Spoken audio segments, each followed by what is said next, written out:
뺑덕야담, 방문해 주셔서 무척이나 감사합니다. 그럼 오늘의 이야기 시작하겠습니다.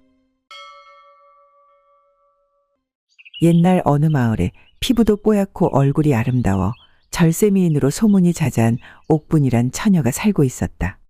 옥분이의 부모는 양반이기는 했지만 평생을 게으르게 살아 가진 것이 얼마 없었다. 옥분이의 부모는 가진 것이 많은 집안에 옥분이를 시집 보내 본인들의 노후도 보살핌 받기를 바랬다. 그런데 때마침 마을에서도 부자라고 소문난 최진사가 옥분이네 집에 혼담을 넣었다. 최진사 댁에 아들이 있었던가요? 내가 알기론 최진사는 자식이 없는 걸로 알고 있어. 최진사 댁에서 혼담이 들어왔는데 아들도 없는데 왜 혼담을 넣었을까요? 아이고 이 사람아, 최진사가 사별하고 혼자 된 지가 10년이네. 본인 혼담을 보낸 게야. 아니 뭐라고요? 우리 옥분이가 나이가 몇인데 그 늙은이가 제정신이 아니네. 넘볼 걸 넘봐야지. 내가 내일 최진사를 찾아가서 따져 물을 테니 걱정 마시오. 아, 잠깐만요. 우리 찬찬히 좀 생각을 해봅시다. 최진사가 나이가 많기는 하지만 재산도 많지 않습니까? 최진사가 젊은 우리 옥분이를 부인으로 맞이하면 우리한테 더 잘하지 않겠어요? 아니지, 시집 보내기 전에 재산을 받아낼 수 있을지도 몰라요. 아니 부인은 어찌 그리 현명하시오? 내일 해가 뜨면 따지러 가는 것이 아니라 내 사윗감 얼굴이나 보러 다녀와야겠습니다.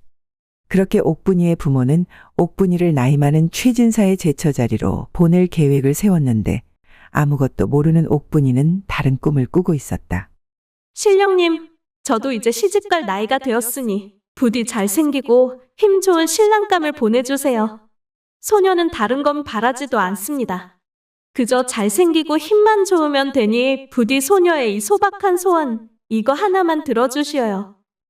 부모의 생각을 알리 없는 옥분이는 신령님께 소원을 빌며 잠이 들었다.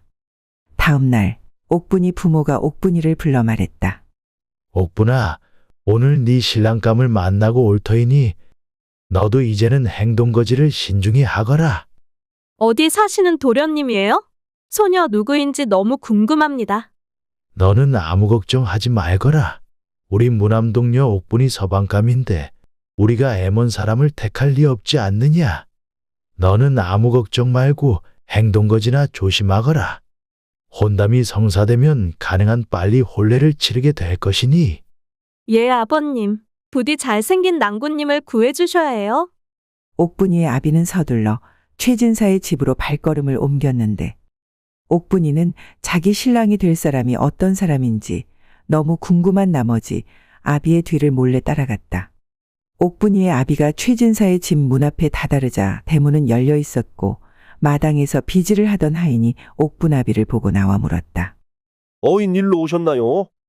최진사에게 할 말이 있어 찾아왔으니 최진사에게 말 좀 전해주게. 김갑수가 왔다고 말일세.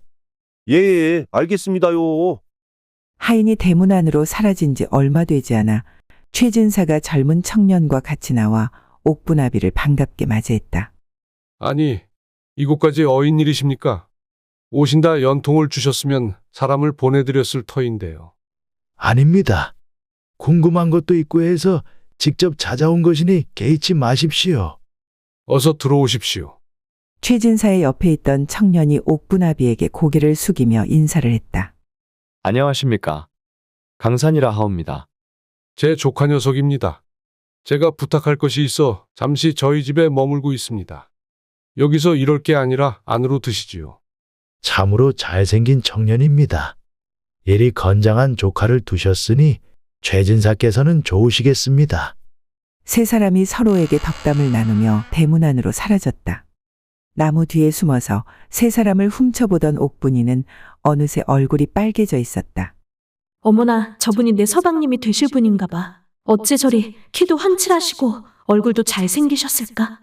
나이도 나하고 별 차이 안 나는 듯한데. 드디어 신령님이 내 소박한 소원을 들어주셨구나. 신령님 감사합니다. 옥분이는 최진사의 조카 강산이를 자신의 신랑감으로 착각하고 기분이 상기되어 집으로 돌아갔다. 한편 옥분아비와 최진사는 한참을 술잔을 기울이며 웃으면서 이야기를 나누고 있었는데 옥분아비가 결심한 듯한 표정으로 최진사에게 진중한 목소리로 말을 건넸다. 최진사, 우리 옥분이에게 혼사를 넣은 연유가 무엇이요? 우리 옥분이가 최진사 조카와 비슷한 나이임을 모르시지는 않으시지요? 행여 우리 옥분이 미색만 보고 옥분이를 원하시는 거면 나는 최진사에게 거절의 뜻을 전해야겠어. 제가 옥분이 처자의 미색에 빠지지 않았다고 하면 거짓을 말하는 게 될 터이니 솔직히 말씀드리지요. 마을 여기저기서 옥분이 처자의 칭찬이 안 들리는 곳이 없더군요. 안 그래도 궁금하던 찰나에 우연히 옥분이 처자를 장에서 마주친 후 옥분이 처자의 얼굴이 계속 떠올라 제 처지를 알면서도 염치불구하고 혼담을 넣었습니다. 하지만 가벼운 마음으로 혼담을 넣은 것은 아니니 오해는 말아 주십시오. 김갑수 나리도 아시다시피 저는 10년 전 사별하여 자식도 없이 사별한 처를 잊지 못하고 나란 일에만 매진하며 살았지요. 그런 제 마음을 다시 설레게 해준 것이 옥분이 처자입니다. 내가 최진사의 상황을 모르는 것도 아니니 오해는 없습니다. 그저 딸 자식을 가진 아비로서 걱정되는 마음이 앞서서 그러는 것이니 이해해 주시오. 아닙니다. 당연한 말씀입니다. 무남동료 외동딸을 나이도 많은 제가 달라고 하니 걱정되시는 건 당연하신 일입니다. 옥분이 처자야 저 말고도 젊은 선비들이 서로 앞다투어 혼담을 넣을 테니까요. 하지만 김갑수 나리, 저의 진심을 받아들여 주신다면 김갑수 나리 부부를 제 부모님처럼 지극정성으로 모실 것을 약속드릴 수 있습니다. 그럼 노파심에 묻겠습니다. 최진사가 그럴 분이 아니라는 걸 알지만 옥분이만 데리고 늙은 우리 부부를 나몰라라 할 수도 있는 것이 아니겠습니까? 그러하니 우리를 최진사의 부모처럼 모실 생각이면 혼례 선물로 늙은 저희 부부에게 집 한 채 마련해 주실 수 있겠어? 최진사 댁과 사돈을 맺는데 지금 살고 있는 집은 너무 누추하여 행여 사람들 입에 오르내릴까 걱정돼서 하는 말입니다. 다 옥분이를 위한 것이지요. 걱정 마십시오. 부모를 편히 모시는 것도 자식의 도리 아닙니까? 사위도 자식인데 어려워 마시지요. 제가 당장 집을 마련해 드리도록 하겠습니다. 최진사, 아니지 이제는 사위님이지. 우리 사위님과 이리 말이 잘 통하니 내가 걱정한 것이 미안할 따름입니다. 그럼 저는 사위님 말만 믿고 집에 가서 부인과 딸 자식에게 혼사에 대해서 전하겠습니다. 다음에 만날 때는 혼인 날짜를 정하도록 합시다. 다음에 뵐 때는 편히 사위라고 불러주십시오. 하인들을 시켜 댁까지 모시도록 하겠습니다. 하인들이 옥분아비를 집으로 모시고 돌아갔는데 옥분아비는 집에 가는 동안 콧노래를 불렀다. 며칠 후 최진사의 조카 강산이가 찾아와 김갑수 내외를 데리고 큰 기와집이 있는 저택으로 데리고 갔다. 저희 숙부께서 급하게 마련하신 저택입니다. 마음에 드시는지요? 이렇게 빨리 준비해 주실 줄이야. 사돈 조카님은 우리 사위에게 내가 진심으로 기뻐했다 전해 주시게. 예, 그렇게 전해드리지요. 저희 숙부께서 서둘러 연을 맺고자 하시는 마음이 전해지셨길 바랍니다. 다음 날 최진사가 마련해준 저택으로 옥분이네 식구들이 이사를 하고 옥분이 가족들이 둘러앉아 이야기를 나누었다. 우리 내외가 옥분이 덕분에 일이 호강할 줄은 몰랐네요. 호들갑 떨지 마시오. 이제 시작이니 우리 옥분이가 우리한테 더 많은 것을 안겨줄지도 모르오. 아버지, 이 집만으로도 그분께 큰 선물을 받은 것이니 과한 욕심은 부리지 마시어요. 너는 가만히 있거라. 내가 너를 없는 살림에도 어찌 키웠는데 너는 아비가 시키는 대로만 하면 된다. 옥분이 아비는 큰 집을 선물 받고도 만족하지 못했는지 며칠 후 최진사를 만나러 발걸음을 옮겼다. 우리 예비사위 있는가? 연통도 없이 어쩐 일이십니까? 저택은 마음에 드셨습니까? 혹시 홀렌날을 정하러 오신 겁니까? 이 사람아 하나씩 물으시게 뭐가 그리 급한가? 이런, 내 정신 좀 보게. 어서 안으로 드시지요. 최진사는 옥분아비를 안으로 모시곤 하인에게 주안상을 들게 했다. 잠시 후 최진사의 술을 몇 잔 받아 마시고는 옥분아비가 입을 열었다. 일단 자네에게 고맙다는 말을 해야겠구만. 저택은 고마웠네. 별 말씀을 다 하십니다. 옥분 처자를 위해서 제가 뭔들 못하겠습니까? 이 사람 내 말을 끝까지 듣게. 고마운 건 사실이지만 실망도 했다네. 우리 옥분이를 향한 마음이 그리 작아서야 내 어찌 마음 편히 옥분이를 자네에게 보낼 수 있겠나. 무슨 말씀이십니까? 제가 우둔하여 장인어른의 깊은 뜻을 헤아리기 힘드니 쉽게 말해 주십시오. 이복의 예비사위. 집만 있으면 뭐하나. 지금 옥분이는 그 큰 집을 치우고 늙은 부모 끼니를 해주느라 손발이 붓고 고운 살갗은 터졌으니 하는 말일세. 큰 집이 있으면 그 집을 관리할 하인도 있어야 할 것 아닌가. 심성 착한 우리 옥분이가 늙은 부모만 두고 자네한테 시집을 갈 수 있겠냐는 말일세. 아이고, 제가 생각이 짧았습니다. 당장 하인들을 보내드릴 터이니 장인어른께서는 아무 걱정 마십시오. 자네라면 내 말 뜻을 알아들을 줄 알았네. 내 그럼 맘 편히 집에 돌아가겠네. 나를 데려다 줄 가마꾼을 불러주게 해. 옥분아비는 이젠 당연한 듯이 최진사에게 자신이 원하는 걸 말하곤 돌아갔다. 그 상황을 지켜보던 강산이가 화가 난 듯 최진사에게 말했다. 저 어르신이 해도 너무 하신 것 아닙니까? 강산아, 내가 탐하면 안 될 여인을 탐해서 일어나는 일이니 이것 또한 내가 감당해야 하지 않겠느냐? 그만큼 내가 옥분 처자를 원하는 것이니 너는 못난 나를 봐서라도 그냥 모르는 채 해주었으면 좋겠다. 그리고 쓸만한 하인 몇 명을 추려서 옥분 처자의 집으로 보내주거라. 알겠습니다. 저 어르신이 여기서 멈출 것 같지 않아서 그렇습니다. 탐탁치는 않지만 숙부님의 뜻이 그러하시다면 따르겠습니다. 강산이는 하인 몇 명을 추려 옥분이네 집으로 향했다. 하인들이 온 것을 확인한 옥분아비가 크게 웃으며 강산이를 반겼다. 아이고, 조카님께서 수고가 많으시네. 수고라니요. 당치 않으신 말씀입니다. 서둘러 연을 맺고자 하는 제 숙부님의 마음을 헤아려 주셨으면 좋겠습니다. 저는 이만 돌아가겠습니다. 강산이가 굳은 표정으로 단호하게 말하고는 돌아갔는데 그 모습을 숨어서 보고 있던 옥분이는 어느새 볼이 불그스레해지더니 수줍게 웃었다. 하루라도 빨리 우리 잘생긴 낭군님과 얼굴을 맞대고 얘기를 해보고 싶은데 오늘은 아버지께 홀레나를 한시라도 빨리 잡아달라고 부탁드려야겠어. 옥분이는 하루라도 빨리 혼인을 하고 싶은 마음에 다급한 목소리로 아버지를 찾았다. 아버지! 왜 그리 부르느냐? 네 목소리가 담장을 넘어가겠구나. 아버지 이제 하인도 왔으니 더 이상 욕심 부리시지 마시고 어서 홀레나를 잡아주셔요.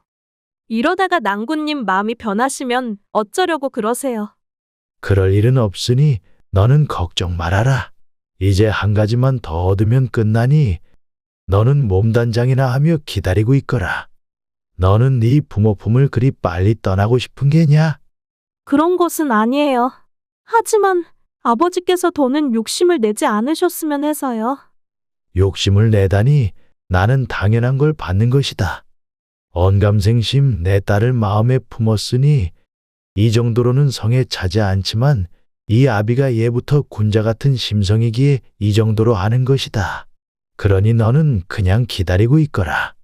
옥분이는 아비의 말에 더 이상 할 말이 없어 툴툴거리며 방으로 들어갔다. 아버지는 우리 낭군님이 성에 안 차시나? 수려한 용모의 풍채도 좋아서 그저 나는 바라보고만 있어도 눈이 멀 것 같은데 아버지는 왜 저렇게까지 하시는 거야? 며칠 후 옥분아비는 최진사 댁을 다시 찾았다. 사위 내가 왔네. 자네 장인이 왔어. 아이고, 연통을 주시면 제가 찾아뵐 것인데 힘든 걸음을 하셨네요. 우리 사위가 보고 싶어. 내가 한 걸음에 왔으니 걱정 말고 어서 주안상이나 들게 하게. 옥분아비는 제 집인 거 마냥 최진사에게 말하고는 방으로 들어갔다. 자연스레 방으로 들어가는 옥분아비를 보고는 최진사는 혼자 생각했다. 아이고, 저 어르신이 오늘은 무얼 내놓으라고 하시려나. 내 오늘은 무슨 일이 있어도 홀레나를 잡아야겠군. 최진사는 혼자서 다짐하듯 생각하고는 방으로 들어가 능청맞게 웃으며 옥분아비에게 술을 권했다. 이리 편하게 사위와 술을 마실 수 있으니 아주 좋구만. 사위는 백년손님이라는데 그 말도 다 헛것이야. 나는 자네를 내 아들이라고 생각할 걸세. 그리 말씀해 주시니 감사드립니다. 그럼 장인어른 오늘은 홀렛날을 잡아주시지요. 나도 그것 때문에 온 걸세. 최진사는 옥분아비의 대답을 듣고는 뛸 듯이 기뻤으나 좋아하는 내색을 가능한 안 보이기 위해 노력했다.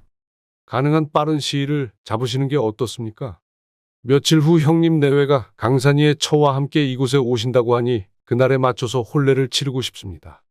나는 당장 내일이라도 혼례를 치르고 싶은데 자네도 알다시피 내가 집하고 하인은 있으나 돈이 없지 않은가. 땅이 있어야 하인들을 시켜 농사를 짓고 돈을 벌 터인데 땅도 없고 돈도 없으니 혼례 준비를 할 수가 없다네. 이를 어찌하면 좋은가? 최진사는 옥분아비의 속내를 알아채고는 당장이라도 쫓아내고 싶었지만 옥분이의 얼굴이 떠올라 그리할 수 없었다. 제가 땅을 가지고 있으니 그 땅의 일부를 드리고 돈도 챙겨드릴 테니 그 돈을 가지고 가십시오. 그리고 혼례 준비는 걱정 안 하셔도 됩니다. 제가 다 준비를 할 터이니 장인어른께서는 따님만 제게 보내주십시오. 그래, 그렇다면 언제가 좋은가? 나는 언제든 상관이 없다네. 다음 달 초하루가 좋을 듯합니다. 새롭게 시작하는 마음으로 그날이 좋을 듯한데 장인어른은 어떠신지요? 좋네, 좋아. 나도 그리 알고 옥분이를 준비시키겠네. 옥분아비는 최진사가 꺼내준 돈을 챙겨 집으로 돌아갔다. 숙부님, 저자는 자식을 팔아먹을 속셈인 듯합니다. 저런 인사와 가족이 된다는 것이 마음이 편치 않으니 여기서 그만두시는 것이 어떻겠습니까? 그것을 내가 왜 모르겠느냐. 하지만 강산아, 저런 아비를 둔 옥분처자가 안쓰러워서라도 내 하루빨리 옥분처자를 데려오고 싶은 마음뿐이구나. 너도 사내이고 처가 있으니 나의 마음을 이해해줬으면 좋겠다. 알겠습니다. 허나 혼례를 치르고 나면 저 어르신과는 거리를 두시는 것이 좋을 듯합니다. 안 그래도 내 그리할 생각이다. 그러니 너무 걱정 말아라. 한편 집으로 돌아간 옥분아비는 부인과 옥분이를 방으로 불러 앉혀놓고는 돈을 보여주며 말했다. 혼례날은 다음 달 초하루로 정했으니 그리 알고 준비해 주시구려. 아니 갑자기 그리 빨리 날짜를 잡아오시면 어찌합니까? 어머니 저는 좋아요. 옥분아, 아무리 그래도 그렇지. 부인 걱정 마시고 이 돈 좀 보시오. 하루 이틀이면 우리 땅도 생길 것이니 우리는 편하게 지내기만 하면 된다오. 그리고 혼례품도 준비할 필요 없소. 최진사 댁에서 다 준비한다 하니 우리는 그저 옥분이만 잘 치장하여 보내주면 되는 것이오. 아이고, 내가 아들 없는 것이 평생 한이었는데 우리 귀한 옥분이 덕분에 그 한이 오늘 다 풀렸네. 아들이 다 무슨 소용이야. 절세미인 딸이면 팔자가 바뀌는데 하하. 그날 밤 옥분이는 정하수를 떠놓고는 신령님께 감사의 치성을 드렸다. 신령님 감사하고 또 감사합니다. 저를 어여삐 여기시어 머리끝부터 발끝까지 제 마음에 드는 낭군님을 보내주셨네요. 평생 감사드리며 치성드리겠습니다. 그렇게 시간이 흘러 혼례를 치르기 3일 전날이 되었다. 옥분이는 혼례날 사용할 백분을 사기 위해 하인과 나섰다가 강산이가 웬 여인과 다정히 웃으며 서 있는 것을 보았다. 아니 이게 무슨 일이야? 도대체 저 여인은 누구야? 누구길래 내 낭군님께 웃으며 꼬리를 치고 있는 거야? 3일 후면 혼례날인데 도련님은 남들 보기 부끄럽지도 않으신가? 옥분이가 강산이와 같이 있는 여인을 보며 혼자 화를 내고 있는데 그 여인이 강산이에게 팔짱을 끼는 모습을 보고는 더 이상은 보고만 있을 수 없었는지 강산이와 그 여인을 향해 씩씩거리며 걸어갔다. 도련님 이게 무슨 행동이십니까? 남들 보기 창피하지도 않으십니까? 도대체 저 여인은 누구인데 도련님에게 저리 난잡한 행동을 하는 겁니까? 내가 내 부인과 함께 있는데 왜 처자가 화를 내는 것이오? 처자는 누구요? 부인이라니요? 설마 조광지처가 있으신 분이 저를 탐하신 겁니까? 무슨 말을 하는 겁니까? 나는 처자가 누구인지도 모르는데 내가 왜 처자를 탐한다는 겁니까? 끝까지 모르는 척을 하시네요. 설마 부인도 모르게 저와 혼인하려 하신 겁니까? 그래서 지금 저를 모르는 척 하시는 거군요. 정말 너무하십니다. 모르니 모른다고 한 것인데 무슨 말을 하는 것이요? 혹 사람을 잘못 본 것이 아니요? 시치미를 떼셔도 소용없습니다. 이제 소녀도 다 알았으니 최진사 대감을 뵙고 이 억울함을 다 말씀드리겠습니다. 혹시 설마 옥분 아가씨입니까? 이제 알아듣는 척을 하시는군요. 어떤 오해가 있으신지 모르겠으나 예비 숙모님께 인사 올립니다. 부인, 이분이 숙부님과 혼례를 치르실 분입니다. 그러니 정중히 인사하시지요. 무슨 말씀이세요? 숙모라니, 제가 혼례를 치르는 분이 최진사 대감이란 말씀입니까? 모르셨습니까? 3일 후에 혼례를 치르실 분이신데 낭군님이 될 분이 누구인지도 모르셨습니까? 강산이의 말을 들은 옥분이는 강산이의 물음에 대답도 없이 울며 집으로 향했다. 아버지, 어머니. 옥분이가 화가 난 목소리로 울며 옥분아비와 어미를 불렀다. 곧 시집갈 처녀가 무슨 일로 그리 호들갑이냐? 이상한 소문이라도 나면 어쩌려고? 아버지, 제 낭군님이 최진사 대감인 걸 알고 계셨어요. 당연하지. 너도 알고 있지 않았느냐? 아니요, 제가 본 제 낭군님은 분명 다른 분이었는걸요. 네가 무슨 말을 하는지 도통 모르겠구나. 네가 최진사를 본 적도 없을 터인데 다른 사람은 어찌 본다는 거냐? 아버지가 처음 최진사 댁에 가셨을 때 소녀가 궁금한 나머지 아버지 뒤를 쫓았습니다. 그때 분명 최진사 댁 앞에서 잘생긴 그분을 뵈었는데 그분은 조강지처가 있다고 하니 이게 무슨 일인가요? 그분이 아니라 그 늙어빠진 최진사가 제 낭군님이에요. 이런, 내가 너를 너무 자유분방하게 키웠나 보구나. 네가 본 사내는 최진사의 조카이다. 내가 혼례를 치룰 사내는 그 조카가 아니라 최진사다. 이제라도 알았으니 됐다. 너는 서둘러 마음을 다잡고 혼례 준비나 잘하거라. 아버지, 저는 시집 갈 수 없어요. 최진사에게 시집을 갈 바엔 차라리 절에 들어가 비구니가 되겠어요. 그러니 이 혼사는 없던 일로 해주세요. 제발요. 하나뿐인 딸이 이리 간청드려요. 네가 우리 집을 망하게 하려고 작정한 게 아니고선 어찌 그런 말을 하는 게냐? 이미 최진사에게 돌려줄 수 없을 만큼 받은 것을 네가 잊은 게야. 너 하나 최진사에게 가면 너도 잘 살고 늙은 부모도 잘 살 수 있는데 네가 어찌 이러는 게냐? 딸 자식으로 태어나 부모에게 이리 효도하기도 쉽지 않으니 넌 얌전히 있다가 최진사에게 시집가서 잘 살면 된다. 여봐라. 너희는 옥분이를 방에 가두고 혼례 전까지 나오지 못하게 하거라. 방에 갇힌 옥분이는 밤새워 울기만 했다. 신령님도 너무하시지. 저한테 왜 이러시는 겁니까? 좋아하는 낭군님 만나 오순도순 살고자 하는 제 꿈이 그리 큰 것이었습니까? 사내라는 족속들은 왜 나이가 많으나 적으나 여인들 겉모습에만 빠져 이리 하는 겁니까? 최진사 원망스럽소. 가진 게 없어 하나 있는 딸 자식을 재물에 팔아 넘기는 내 부모가 원망스럽소. 이럴 바엔 차라리 죽는 것이 나은데 죽을 자신도 없는 내 자신이 더 원망스럽소. 옥분이는 이틀 동안 내내 방 안에 갇혀 식음을 전폐하고 울다가 화를 냈다가를 반복하기만 했다. 내일이면 혼례 날인데 난 어찌해야지? 최진사와 살 바에는 죽는 것이 나은데 죽을 용기는 없으니. 그래, 차라리 도망을 치자. 내가 절로 들어가 비구니가 되면 최진사도 더 이상 어찌할 수는 없을 거야. 부모님이야 어찌 되든 내 알 바 아니야. 하나밖에 없는 딸을 재물에 판 부모님을 내가 왜 생각을 해야 해. 혼자 그리 생각을 정리한 옥분이는 하인에게 아버지를 불러달라 말했다. 아버지, 제가 생각해보니 아버지 말씀이 맞는 것 같아요. 저희 집 형편에 이 많은 재산을 어디서 얻겠어요. 이제야 네가 내 깊은 뜻을 헤아려 주는구나.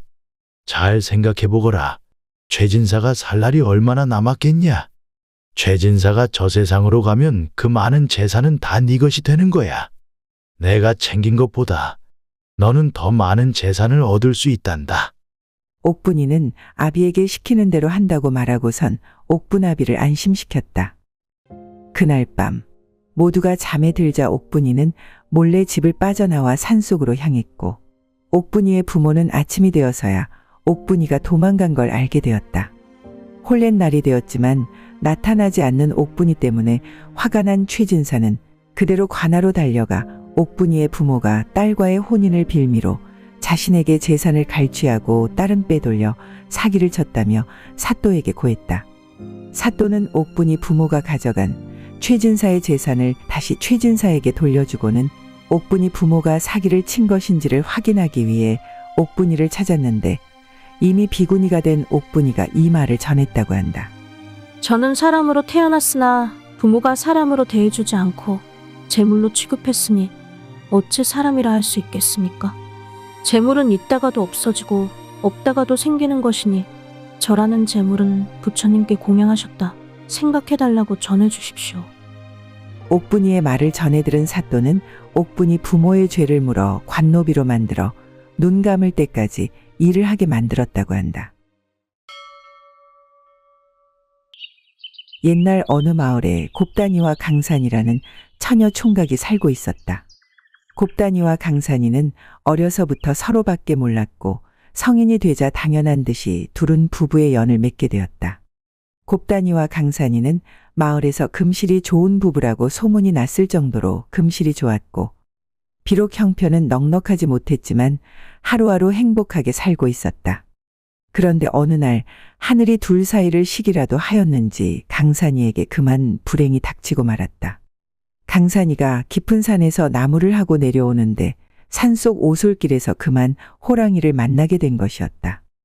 호랑이를 보자마자 겁에 질린 강산이는 다리에 힘이 풀려 그 자리에 주저앉았고 너무 겁에 질린 나머지 바지에 오줌까지 지려버렸다. 그런데 그때 호랑이가 킁킁거리며 강산이의 오줌 냄새를 맡더니 강산이를 향해 크게 한번 울부짖고는 금세 산속으로 사라져버렸다. 호랑이가 강산이를 해친 것도 아닌데 강산이는 그 자리에 주저앉아 일어날 수가 없었다. 잠시 후 이웃에 사는 개똥아재가 산에 나무를 하고 돌아오다 주저앉아 있는 강산이를 발견하곤 강산이를 업고 내려와 강산이의 집으로 가 마루에 앉혀놓고는 곱단이를 불렀다. 곱단아, 곱단아, 어서 나와봐. 강산이가 큰일 났어. 곱단이가 초점 없는 눈동자로 앉아있는 강산이를 보며 말했다. 아니 이게 무슨 일이에요? 우리 서방님이 왜 이러세요? 나무를 하고 내려오는디 강산이가 산속에 멍하니 앉아 있어서 왜 이러고 있냐고 물어봐도 아무런 대꾸도 안 하고 일어서지도 못하고 있길래 그래서 업고서 후딱 내려온겨. 우선 나는 얼른 가서 의원을 불러올 테니 너는 잠깐 강산이 좀 보고 있어봐. 개똥아재가 서둘러 의원을 부르러 나가자 곱단이가 마루에 멍하니 앉아있는 강산이에게 물었다. 서방님, 도대체 왜 이러는 거예요? 내 얼굴을 좀 봐봐요. 여기 곱단이가 있으니 내 얼굴 좀 보고 정신 차려요. 호랑. 뭐라고요? 호랑이요? 설마 호랑이를 만난 거예요? 곱단이의 질문에도 강산이는 아무런 대답도 없이 멍하니 먼 곳만 바라봤다. 잠시 후 조금 진정이 된 곱단이는 강산이가 어디 다친 데가 없는지 이곳저곳을 살펴보다가 코를 찌를 듯한 찌릉내에 코를 막았다. 아이고, 이게 무슨 냄새야. 얼마나 놀라셨으면 바지에 실례까지 하셨을까. 어여 옷을 갈아입혀드려야지. 곱단이는 강산이를 부축해 일으키려 했지만 강산이의 두 다리에는 힘이 없었다. 곱단이는 있는 힘을 다해 강산이를 업고선 방으로 들어가 옷을 갈아입히고 눕혔는데 강산이는 여전히 초점 없는 눈으로 허공만 바라보고 있었다. 잠시 후 개똥아재가 의원을 데리고 돌아왔고 의원이 강산이를 진료하고선 곱단이를 바라보며 밖으로 나가자 했다. 곱단아, 너무 놀라지 말고 들어라. 강산이의 몸에는 다행히 상처 하나 없구나. 헌데 강산이가 무엇 때문에 그런 건진 모르겠으나 다리가 굳어버린 것 같구나. 며칠 쉬면 정신이야 돌아오겠지만 다리는 나도 언제 돌아올지 장담을 할 수가 없어. 상처가 없는데 다리가 굳다니요. 아, 참, 서방님이 호랑이란 단어를 말했어요. 혹시 서방님이 진짜 호랑이를 만나 절이 되신 걸까요? 강산이가 호랑이를 만났다면 절이 된 것도 이해가 되는구나. 아마 호랑이를 만났을 때 너무 놀라 다리 근육이 순간적으로 굳었다가 부러져 절이 된 것일게야. 쉽게 말하면 다리가 기억을 잃은 거란다. 그게 무슨 말씀이세요? 다리가 기억을 잃다니요. 사람의 다리도 경험을 통해 걷기도 하고 달리기도 하고 앉기도 하는 것인데 강산이의 다리가 그 기억을 잊어버린 듯 하구나. 하루 이틀 쉬고 나면 일어날지도 모르니 너무 심려치 말고 강산이를 잘 돌봐주거라. 일단은 심신이 안정을 취해야 한단다. 내가 이틀 후에 다시 와볼 터이니 그 안에 무슨 일이 있거든 언제든 찾아오거라. 의원은 곱단이가 이해하지 못할 말만 잔뜩 늘어놓고는 돌아갔다. 곱단이는 강산이를 데려다준 개똥아재에게 절을 하며 감사 인사를 전했다. 개똥아재는 우리 부부의 은인이에요. 우리 서방님이 나으시면 이 은혜는 무슨 일이 있어도 갚도록 할게요. 아재 너무 감사드려요. 곱다나, 내가 절이 됐어도 강산이 또한 나랑 똑같이 했을 거요. 너무 신경 쓰지 말고 너는 강산이만 생각해. 강산이가 어서 일어나야 나도 마음이 놓이지. 개똥아재가 돌아가고 난 뒤 곱단이는 마당에 주저앉아 하염없이 울었다. 신령님도 너무하십니다. 부부의 연을 맺어 이제 행복해지려 하는데 저희에게 어찌 이런 불행을 주시는 겁니까? 제가 빌고 빌터이니 제발 우리 서방님, 우리 강산이 좀 낫게 해주세요. 다음 날 강산이가 긴잠에서 깨 곱단이를 불렀다. 부인, 서방님 일어나셨군요. 부인 이상하오. 내 일어서려 하는데 다리가 말을 듣지를 않소. 내 다리가 왜 이런 게요? 서방님, 어제 일은 기억이 나십니까? 산속에서 정신을 놓고 주저앉아 계신 걸 개똥아재가 업고 내려왔습니다. 의원님은 서방님이 충격을 받아서 다리가 기억을 잃었다고 하시네요. 서방님이 심신이 안정되면 다리도 돌아온다 하니 너무 심려치 마시고 푹 쉬세요. 아, 맞소. 내가 나무를 하고 내려오다 호랑이를 만났소. 너무 무서웠는데 어쩐 일인지 호랑이가 어엉하고 소리만 내고선 뒤돌아가더이다. 그 이후로 기억이 없소. 하늘이 도우시고 부처님이 도우셔서 서방님이 목숨 부지하고 돌아오셨으니 저는 그걸로 됐습니다. 며칠 쉬시면 다리도 언제 그랬냐는 듯이 괜찮아지실 테니 너무 걱정 마시고 푹 쉬셔야 해요. 다음 날 의원이 강산이를 보러 들렸는데 강산이는 여전히 누워 있었다. 이복의 강산이 내 말이 들리나? 예, 의원님. 근데 제 다리가 움직이질 않으니 이를 어찌합니까? 너무 조급히 생각지 말게. 자네가 호랑이를 만난 충격 때문에 다리의 힘이 풀어지면서 다리 근육이 다친 것 같으니 천천히 시간을 두고 조금씩 움직여 보도록 하게나. 의원이 돌아가고 일주일, 한 달이 지나도 강산이의 다리는 움직이질 않았다. 그런 강산이를 보며 곱단이는 매일 밤 정화수를 떠놓고 부처님께 빌고 또 빌었다. 비나이다 비나이다 부처님께 비나이다. 부처님께서 살려주신 우리 서방님 한 번 더 가엾게 여기시어 제발 두 다리로 걸을 수 있게 도와주십시오. 그렇게 시간이 흘러 몇 달이 지났다. 마을에선 강산이가 안진뱅이가 되었다고 소문이 자자했고 어린아이들은 강산이를 보며 안진뱅이라고 놀려대기 시작했다. 서방님, 아무래도 이 마을을 떠나 다른 곳으로 가는 건 어떨까요? 얼마 안 되는 땅이지만 그래도 팔면 다른 곳에서 주막 하나 정도는 차릴 수 있을 터이니 우리 두 식구 끼니 걱정이야 하겠습니까? 제가 서방님이 나으실 때까지 서방님의 두 다리가 되어드릴 테니 미련 없이 떠나지요. 부인의 뜻이 그렇다면 그리 하십시다. 나도 마을 아이들이 내 모습을 보며 놀려대는 꼴을 더 이상 못 보겠으니 우리 떠납시다. 곱단이와 강산이는 얼마 안 되는 땅과 집을 팔고 다른 곳으로 이사를 가 작게나마 주막을 차리고선 살림을 꾸려나갔다. 곱단이는 낮에는 쉴 새 없이 국밥을 말아 장사를 했고 밤에는 하루도 빠짐없이 정화수를 떠놓고 부처님께 빌고 또 빌었다. 시간이 점차 흘러 주막도 자리를 잡고 곱단이도 어느덧 장사꾼 티가 나게 되었다. 그런데 강산이는 점점 이상하게 변해만 갔다. 서방님, 오늘 장터에 나가려는데 잡수시고 싶은 게 있으시면 제가 사다 드릴 테니 말해보세요. 나는 방구석에 처박아 놓고 부인 혼자서 무슨 짓거리를 하고 돌아다니려는 게요? 내가 움직이질 못한다고 부인이 날 무시하는 걸 내가 모를 것 같소. 혼자 장터에 나가서 누구한테 눈웃음을 지어 보이려 하는 것이오. 손님으로 오는 사내들로는 부족하여 장터까지 나가서 사내들에게 눈웃음을 쳐야겠소. 서방님, 무슨 말씀을 하시는 거예요? 저에겐 서방님 뿐입니다. 다른 사내는 사내로 생각해 본 적도 없으니 제발 저를 믿어주세요. 강산이의 의심은 날이 갈수록 점점 더 심해져만 갔다. 하루는 국밥을 먹던 사내가 곱단이에게 수작을 부렸다. 아니, 이게 무슨 짓이에요? 내가 국밥을 팔고 있다 하더라도 엄연히 지아비가 있는 몸인 걸 아는 사람이 어찌 이러시오? 주모, 안진뱅이 서방은 못 해주는 거 내가 다 해줄 터이니 이번 기회에 나랑 안적한 곳으로 가서 같이 사는 건 어떻소? 내가 평생 잘 해주리다. 그런 개만도 못한 소리를 할 거면 당장 나가시오. 손님 같은 사람에게 먹일 국밥은 없으니 다시는 우리 가게 얼씬도 하지 마시오. 곱단이는 수작을 부리던 손님에게 큰 소리로 화를 내며 쫓아내버렸다. 방 안에서 그 소리를 듣고 있던 강산이는 곱단이를 위로해 주기는커녕 방 안에서 소리를 고래고래 질러대기 시작했다. 동네 사람들, 내 말 좀 들어보시오. 저 여편네가 내가 두 눈 부릅뜨고 있는데도 다른 사내랑 수작질이니 내 억울함 좀 들어보시오. 강산이가 방 안에서 큰 소리로 고함을 치자 밖에서 국밥을 먹던 손님들이 너나 할 거 없이 일어나며 한마디씩 건넸다. 주모도 참 불쌍하오.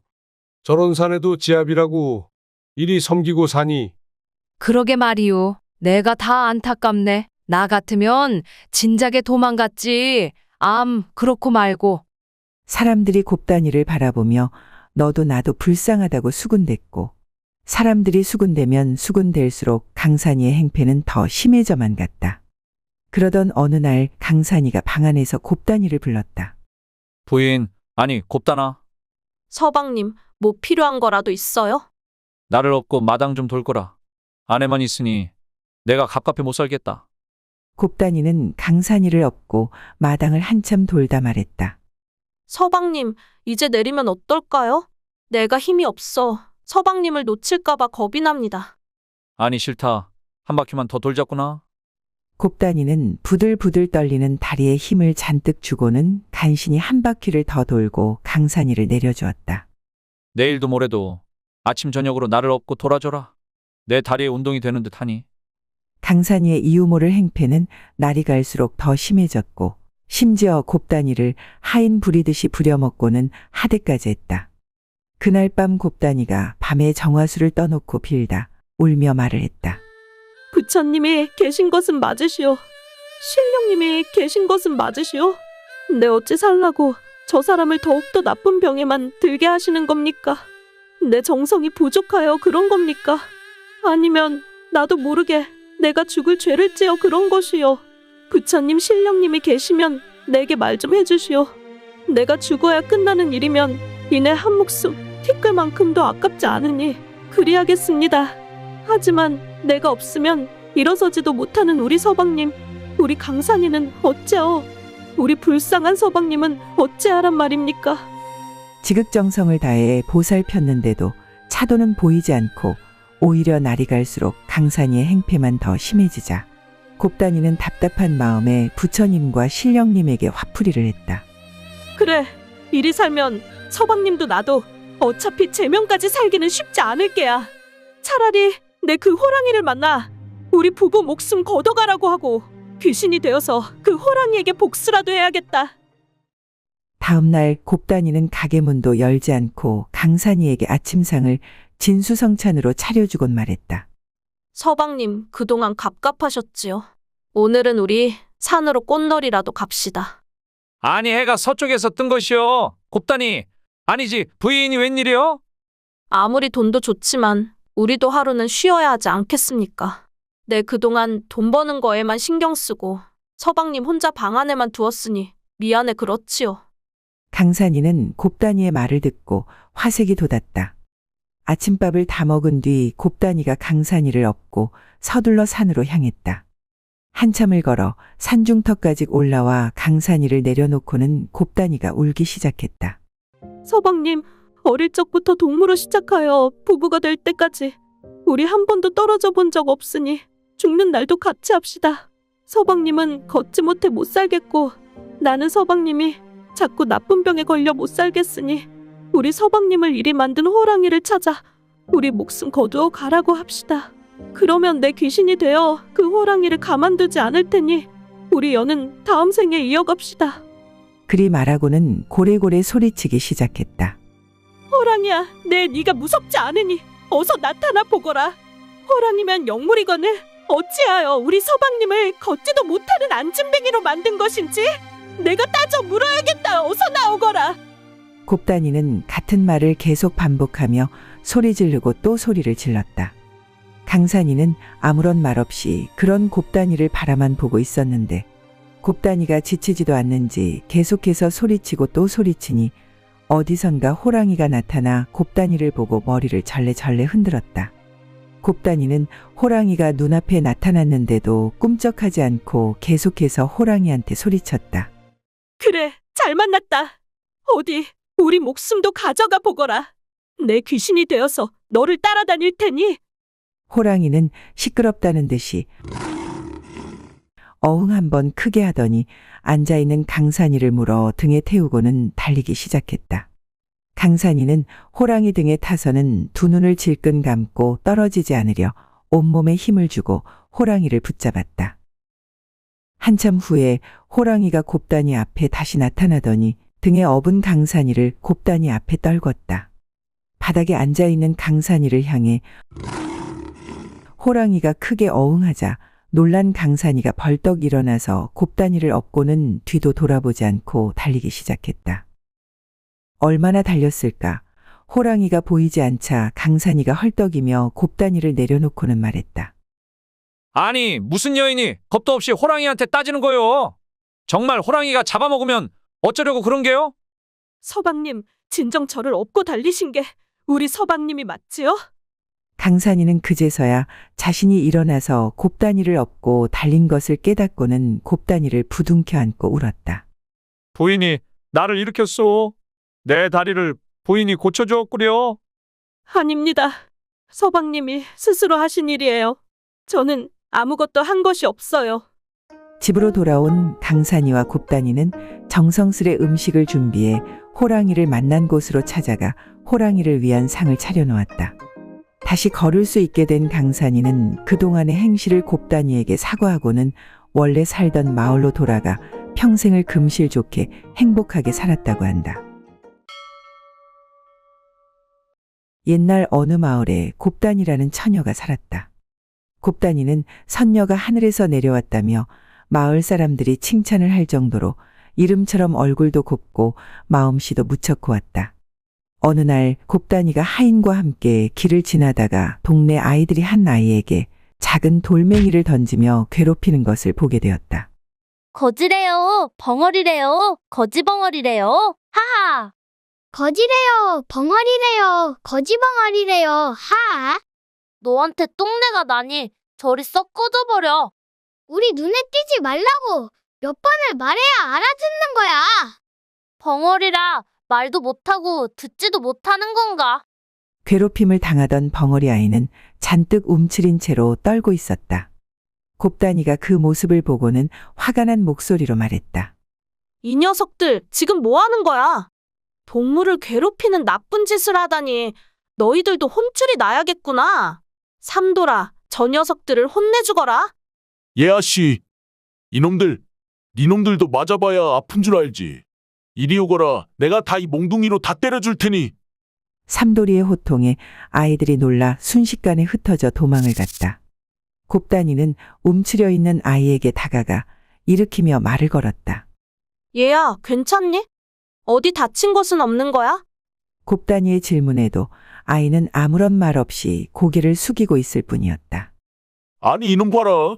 우리 아씨가 너를 구해주셨는데 감사하다 인사말도 없는 것이냐?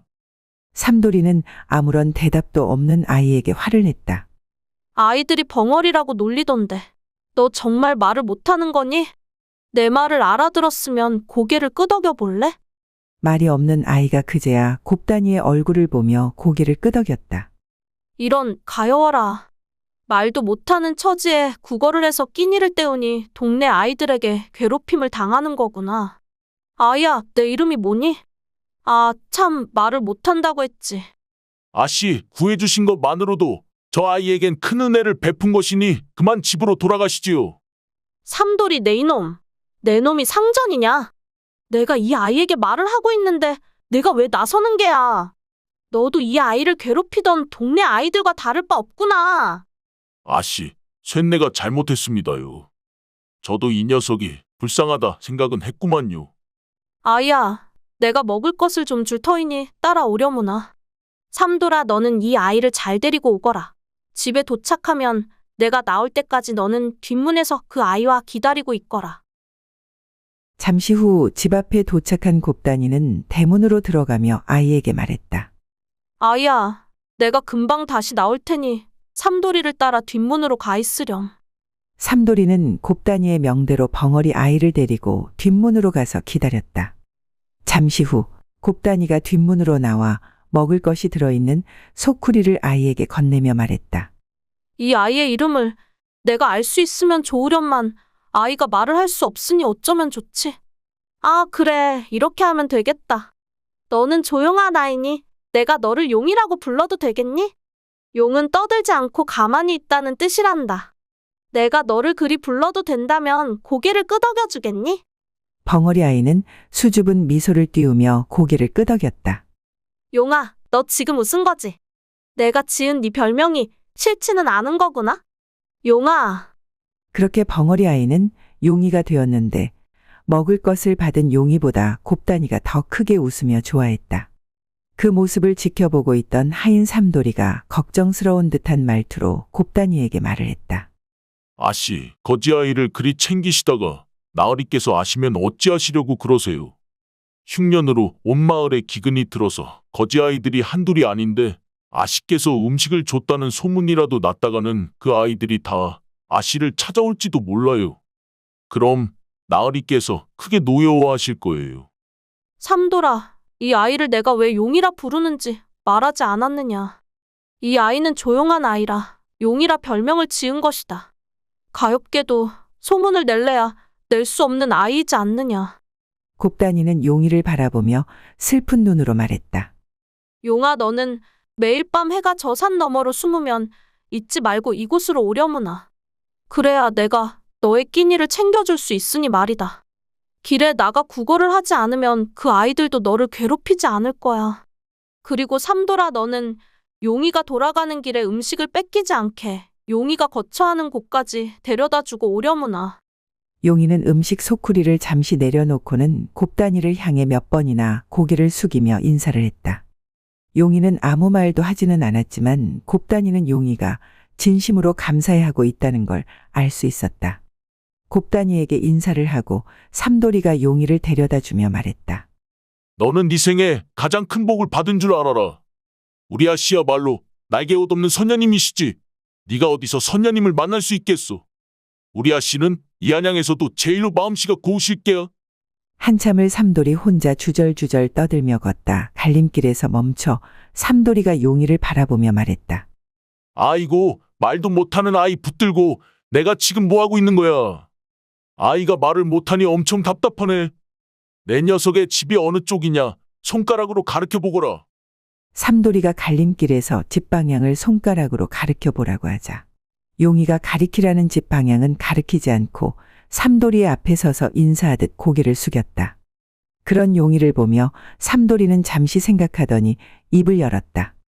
혹시 여기가 네 집이냐? 이 길에는 집이라고는 보이지 않는데? 정말 여기까지만 데려다 줘도 되겠어? 나중에 아씨한테 딴소리하면 안 된다. 정말 내가 돌아가도 되면 고개를 끄덕여 보거라. 용이는 삼돌이의 말이 끝나자마자 고개를 끄덕였다. 그래, 네가 괜찮다고 한 것이니 나는 분명 데려다 준 것이다. 아씨가 물으면 꼭 내가 집까지 데려다 줬다 해야 한다. 아참, 이 녀석 말을 못하지. 아이 됐다 됐어. 나는 그럼 진짜 간다. 용이는 뒤돌아 돌아가는 삼돌이에게 인사하듯 고개를 숙였고 삼돌이의 모습이 사라질 때까지 용이는 계속 고개를 숙인 채로 있었다. 삼돌이가 보이지 않자 용이는 작은 몸으로 소쿠리를 끌어안고는 달리기 시작했는데 마을을 지나 산으로 오르더니 어느 한 동굴로 들어가 버렸다. 그런 용이의 발자국 소리를 듣고는 한노파가 힘들게 몸을 일으키며 말을 했다. 무명이 왔니? 용이가 노파에게 다가가 소쿠리를 건넸다. 아니, 이런 귀한 음식을 어디서 가져온 거니? 설마 도둑질을 한 것이냐? 용이가 할머니의 말에 깜짝 놀라며 고개를 좌우로 젓고는 말을 했다. 할머니 아니에요. 저는 훔치지 않았어요. 훔치지 않았다면 이 음식은 어디서 난 것이냐? 마을에서 구걸을 하고 있는데 마을 아이들이 저를 괴롭혔어요. 그런데 예쁜 아씨가 저를 구해주고는 이 음식도 챙겨주었는걸요. 그리고 매일 밤마다 뒷문 앞에서 기다리면 먹을 것을 챙겨주겠다고 약속까지 해주었어요. 이리 감사할 때가 있나? 이 은혜를 어찌 갚아야 할꼬? 무명아, 너는 그분의 얼굴을 절대 잊어서는 안 된다. 언제가 될지는 모르나 너와 이 할미가 살아있는 한 그분께 이 은혜는 갚아야 한다. 은혜를 갚을 줄 알아야 사람인 게야. 근데 무명아, 혹시 또 벙어리 흉내를 낸 것이냐? 그건 사람들을 속이는 행동이니 하지 말라고 이 할미가 말하지 않았니? 그렇게 안 하면 먹을 것을 얻기가 힘들어요. 저 말고도 구걸하는 아이들이 많아서 어쩔 수가 없는걸요. 널 도와주신 그분이 너에게 속은 걸 알면 얼마나 기분이 나쁘시겠니? 내일 또 그분을 만나거든 솔직히 말씀드려야 한다. 일단 오늘은 감사히 먹자꾸나. 너도 어서 먹거라. 노파와 용이는 소쿠리의 음식들을 허겁지겁 먹으며 한박 웃음을 지었다. 그날 이후 용이는 매일 밤 해가 산 너머로 사라질 때쯤이면 곱단이의 집 뒷문으로 가서 음식을 받아왔다. 하지만 자신이 벙어리가 아니란 것을 곱단이에게 밝히지는 않았다. 그렇게 며칠이 지났다. 이날도 용이는 여느 때와 다름없이 음식을 얻기 위해 곱단이네 집 뒷문으로 가서 곱단이가 음식을 가지고 나오기를 기다리고 있었다. 잠시 후 곱단이가 음식을 가지고 나와 용이에게 음식을 건네주자 음식을 건네받은 용이는 감사하다는 듯이 몇 번이고 고개를 숙였다. 그런데 그 모습을 멀리서 가만히 지켜보고 있던 곱단이의 아버지가 용이가 음식을 가지고 돌아가는 것을 보고는 곱단이를 부르며 말했다. 곱단아, 여기서 뭘 하고 있는 게야? 어서 방으로 따라 들어오거라. 곱단이가 화들짝 놀라며 아비를 따라 방으로 들어갔다. 이 오밤중에 뒷문에서 무얼 하고 있었던 게냐? 그 아이에게 건네준 것은 또 뭐고? 사실 제가 며칠 전에 길거리에서 동네 아이들에게 괴롭힘을 받고 있는 한 아이를 보게 되었어요. 곱단이는 용이를 만난 그간의 사정을 아비에게 말하며 아비의 눈치를 살폈다. 내 심성이 고와 생긴 일이니 화를 내지는 않으마. 하지만 그 아이에게 음식을 챙겨주는 것은 하인들에게 맡기도록 하거라. 요즘 마을 처자들이 납치되어 사라지는 사건이 빈번하게 발생한다고 하더구나. 그러니 당분간 너는 몸조심하고 밤에 집 밖으로 나가는 것은 삼가하거라. 곱단이가 환하게 웃으며 말했다. 예, 아버지. 용이에게 음식을 챙겨줄 수 있게 허락해 주셔서 감사드려요. 조심하라. 나비의 당부는 안 들리는 게냐? 거지 아이 밥 챙겨주는 게 그리 신나는 일인 게야. 아버지, 그 아이는 용이에요. 제가 용이라 부르니 그 아이가 수줍게 웃어주었어요. 다음 날 해가 서산으로 사라질 때쯤 이날도 역시 용이는 음식을 얻기 위해 곱단이네 집 뒷문에서 곱단이가 나오기를 기다리고 있었다. 그런데 곱단이가 아닌 하인 삼돌이가 음식을 가지고 나오자 곱단이가 음식을 챙겨줄 때는 그저 수줍게 웃기만 했던 용이가 삼돌이에게 음식을 받고는 실망한 표정을 지으며 힘없이 돌아갔다. 그 모습을 뒤뜰에서 지켜보던 곱단이가 하인 삼돌이에게 말했다. 삼돌아, 용이가 요즘 기운이 없어 보이는구나. 아씨, 무슨 말씀이세요? 저 녀석 이제 제법 살이 붙어서 처음 봤을 때와는 완전 다른 사람이 됐는데요. 살이 붙은 건 좋은데 웃지를 않지 않느냐. 내가 음식을 건네면 항상 수줍게 웃어주곤 했는데 오늘은 웃지를 않으니 내 걱정이 되는구나. 그거야 당연히 아씨 얼굴을 보지 못해서 그런 거지요. 전 녀석 웃는 얼굴을 아씨에게만 보여주는 거예요. 그럼 내일은 내가 챙겨줄 터이니 너는 나오지 말거라. 다음 날 어느 때처럼 용이는 곱단이에게 음식을 받기 위해 길을 나서려는데 노파가 일어나며 말했다. 무명아, 오늘은 이 할미도 같이 가자. 그분 덕분에 이제 이 할미도 걸을 수 있을 만큼 기력을 회복했으니 오늘은 이 할미가 그분께 감사 인사를 드려야겠다. 그리고 네가 벙어리가 아니라는 것도 이 할미가 사죄를 드려야겠으니 같이 가자. 할머니, 제가 벙어리가 아니라고 말하지 않은 걸 어찌 아셨어요? 내가 널 키웠는데 그런 것도 눈치 못 채겠느냐. 네가 솔직하게 말할 자신이 없어 말을 하지 못한 게지. 걱정 말아라. 이 할미와 함께 사죄드리고 솔직하게 말하면 되지 않겠니? 노파는 나무 지팡이를 짚고 용이의 부축을 받으며 곱단이네 집 뒷문으로 향했다. 잠시 후 뒷문에 다다를 때쯤 음식 소쿠리를 들고 있던 곱단이가 덩치 큰 사내들에게 보쌈을 당하는 모습을 보게 되었다. 무명아, 집 안으로 들어가 사람들을 찾아 이곳으로 데리고 오거라. 내가 길을 막고 있을 테니 너는 무슨 일이 있어도 사람들을 데려와야 한다. 노파는 용이에게 그리 말하고는 소리를 지르며 곱단이를 보쌈한 사내들 앞을 가로막았다. 사내들이 깜짝 놀라 노파에게 시선을 주자 그 틈을 이용해서 용이는 후다닥 뒷문으로 들어갔다. 이놈들, 이게 무슨 짓이냐? 어서 그분을 내려놓거라. 이 노인네가 죽으려고 환장을 했나? 저리 비키지 못해?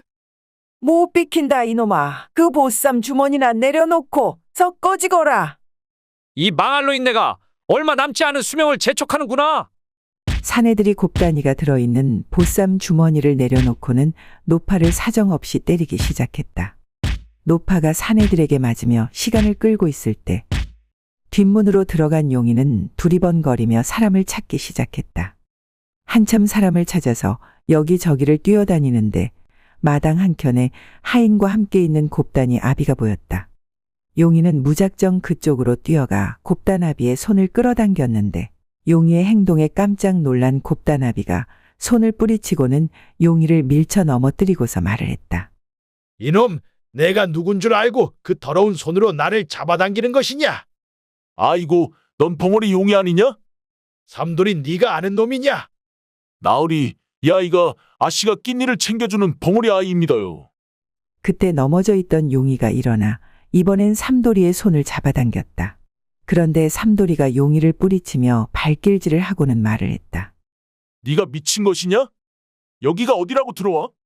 삼돌이의 발길질에 넘어졌던 용이가 일어나며 소리를 쳤다. 아씨가 위험해요. 무서운 아저씨들이 아씨를 주머니에 넣었어요. 어서요. 빨리 아씨를 구하러 가요. 어라, 벙어리가 말을 하네? 벙어리인 줄 알았던 용이가 말을 하자 삼돌이는 놀란 눈으로 멍하니 용이만 바라보고 있었다. 용이의 말을 듣고 놀란 곱단이의 아비는 황급히 소리쳤다. 여봐라, 거기 아무도 없느냐? 어서 다들 나오거라. 무기가 될 만한 것들을 챙겨서 어서 뒷문으로 달려가거라. 곱단아비는 그리 소리치고는 서둘러 뒷문으로 향했다. 뒷문 밖에는 거렁뱅이 행색을 한 노파가 덩치 큰 사내놈들에게 둘러싸여 매질과 발길질을 당하고 있었다. 그런데 노파는 매질을 당하고 있는 와중에도 자신보다 큰 보쌈 주머니에 한쪽 끝을 놓치지 않으려 온 힘을 다해 두 손으로 잡고 있었다. 놓으라고 이 망할 할망구야. 어서 죽으란 말이야. 이 질긴 할망구야. 사내들이 온갖 흉한 말과 발길질을 쉴 새 없이 노파에게 퍼붓고 있을 때 곱단아비와 하인들이 달려가 그 사내들을 에워싸며 일망타진했다. 자신을 때리던 사내들이 전부 붙잡힌 것을 확인한 노파는 그제서야 잡고 있던 보쌈 주머니의 한쪽 끝을 손에서 놓으며 용이를 바라보고는 말했다. 무명아, 아주 잘했구나. 우리 무명이 아주 잘했구나, 잘했어. 용이가 다친 할머니를 향해 다가가 소리내어 울었다. 곱다나비는 보쌈 주머니를 열어 혼절한 곱다니를 꺼내 업으며 하인에게 말했다. 여봐라, 가서 의원을 모셔오너라.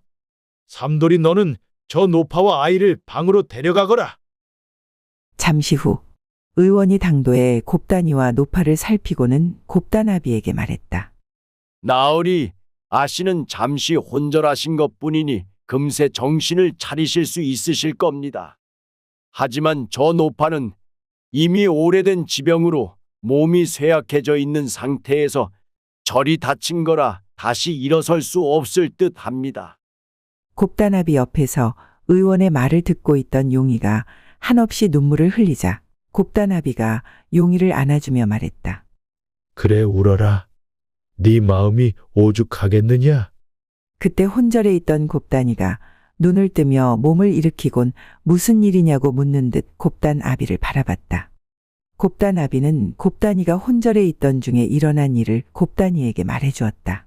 얘기를 전부 전해 들은 곱다니는 용이의 손을 잡고 노파의 앞에 앉아 말했다. 감사합니다. 감사합니다. 울음이 섞인 곱다니의 말을 듣고는 노파가 힘겹게 입을 열었다. 얼굴을 뵙고 은혜에 감사하다는 말씀을 드리고 싶었습니다. 뵐 수 있어서 다행입니다. 아닙니다. 아닙니다. 제가 한 일은 남는 음식을 챙겨드린 것뿐인데 어찌 제 목숨 구해주신 은혜에 비할 수 있겠습니까? 아무래도 이 늙은이가 숨이 단 듯합니다. 그 아이는 제가 무명이라 불렀답니다. 어린 나이에 길에 버려진 저 아이를 제가 거두었지요. 이름 석자 제대로 지어주지도 못했는데 아픈 저를 먹여 살리겠다고 말 못하는 벙어리 행세를 한 듯합니다. 진작에 사실대로 말하고 싶어 했으나 아씨가 자기를 싫어하실까봐 기회만 엿보며 말을 못한 듯합니다. 이 늙은이를 봐서 한 번만 용서해 주실 수 있겠습니까? 벙어리 행세를 하기는 했으나 본디 착하고 총기가 있는 아이이니 부디 좋은 이름을 지어주시고 거두어 주십시오. 지 몫은 하는 아이랍니다. 무슨 말씀이세요? 용이가 말을 할 수 있다는 걸 안 것만으로도 저에게는 감사한 일인걸요. 용이, 아니 무명이는 걱정 마세요. 걱정하지 말라는 곱다니의 말에 노파는 얼굴에 옅은 미소를 지어 보이고는 그대로 숨을 거두고 말았다. 곱단아비와 곱다니는 노파의 장례식을 성대하게 치러주고는 돌아와 용이에게 말했다. 용이, 아니 무명이. 뭐라고 불러야 하지? 종용이가 어떠하냐? 떠들지 않고 말을 들어 따른다 란 뜻이다. 그 아이가 좀 크면 글도 가르치고 무예도 가르쳐 네 호위 무사를 맡기면 좋을 듯하여 지어봤다. 아버님 너무 좋습니다. 그럼 용이, 아니 종용이는 제 옆에 항상 있을 수 있겠네요. 그래, 네 생명을 구해준 은인이니 동생이라 생각하고 아껴주거라. 예, 아버님 그럴게요. 종용아, 이름이 마음에 드니? 종용아, 우리와 함께 같이 살자. 종용이는 눈물을 흘리며 수줍은 미소를 짓고는 고개를 끄덕였다. 마음 착한 곱다니와 거렁뱅이 벙어리였던 아이, 종용이는 그렇게 가족처럼 지내게 되었다. 훗날 종용이를 곱다나비가 입양하여 글과 무예를 가르쳤는데 하나를 가르치면 열을 깨우치는 아이였다 한다. 종용이는 성인이 되면서 무예 무경시험에 합격하여 무관이 되었지만 관직에는 응하지 않고 곱다니 곁을 지키며 행복하게 살았다 한다. 재미있게 시청하셨다면 구독과 좋아요 부탁드립니다. 여러분의 구독과 좋아요는 뺑덕 야담에게 큰 힘이 됩니다. 그럼 더 재미난 이야기로 다시 찾아뵙겠습니다.